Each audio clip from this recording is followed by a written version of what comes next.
আসসালামু আলাইকুম। আজকে এই ভিডিওতে দেখাবো এম ইন লাইফ মানে জীবনের লক্ষ্য।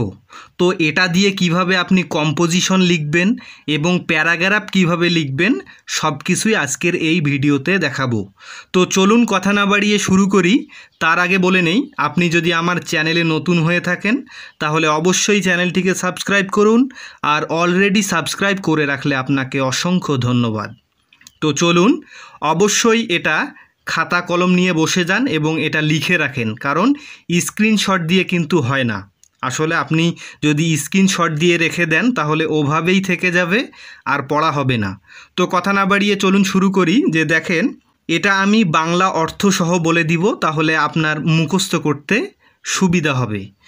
Every person should have an aim in life মানে প্রত্যেক মানুষের জীবনে একটি লক্ষ্য থাকা উচিত। A man without an aim is like a boat without a rudder. লক্ষ্যহীন মানুষ দিকহীন নৌকার মতো। He can not reach his goal, যে কখনো তার গন্তব্যে পৌঁছাতে পারে না। So we must fix our aim in life, তাই আমাদের সবারই জীবনের একটি লক্ষ্য থাকা দরকার। পরের প্যারাটি দেখুন।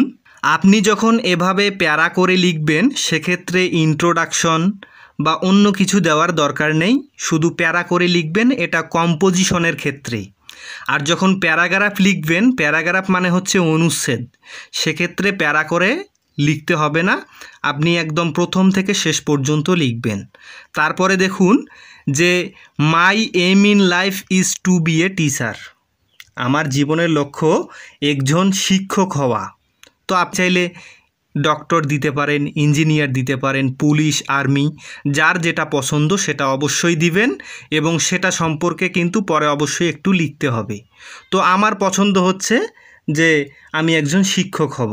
এ teacher is a nation builder. একজন শিক্ষক জাতি গঠনের কারিগর। He removes the darkness of ignorance and shows the light of knowledge. তিনি অজ্ঞানতার অন্ধকার দূর করে জ্ঞানের আলো দেখান। I want to teach poor children in rural areas. আমি গ্রামের গরিব শিশুদের শিক্ষা দিতে চাই। I think it is a noble job. আমি মনে করি এটা একটি মহৎ কাজ। তারপরে দেখুন যে to become a good teacher I must study hard and get proper training. ভালো শিক্ষক হতে হলে আমাকে কঠোর পরিশ্রম করতে হবে এবং সঠিক প্রশিক্ষণ নিতে হবে।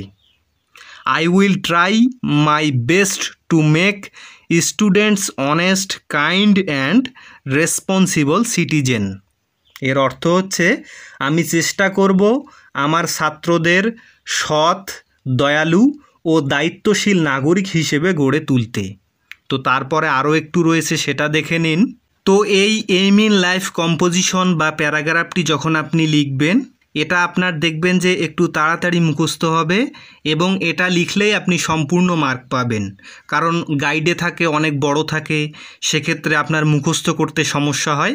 কিন্তু এটা করবেন যে দেখবেন খুব সহজেই হয়ে যাবে এবং তাড়াতাড়ি মুখস্থ থাকবে, এবং এটা বারবার যখন প্র্যাকটিস করবেন দেখবেন আপনার কোনো সমস্যাই হবে না। তো তারপরে দেখুন, a right aim helps us to succeed in life. এর অর্থ হচ্ছে সঠিক লক্ষ্য মানুষকে জীবনে সফল হতে সাহায্য করে। So everyone should choose a good aim and work for it with heart and soul.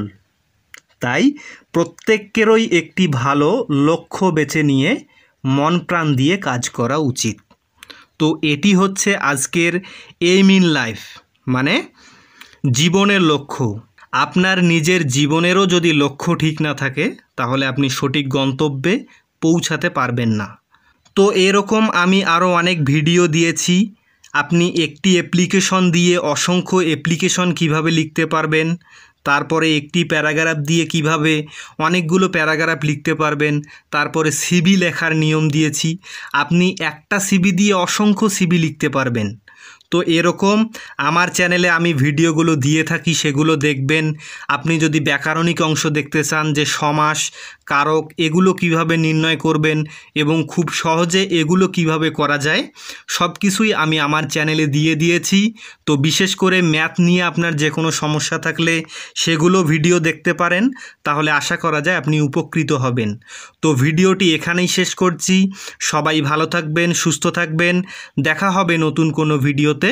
খোদা হাফেজ।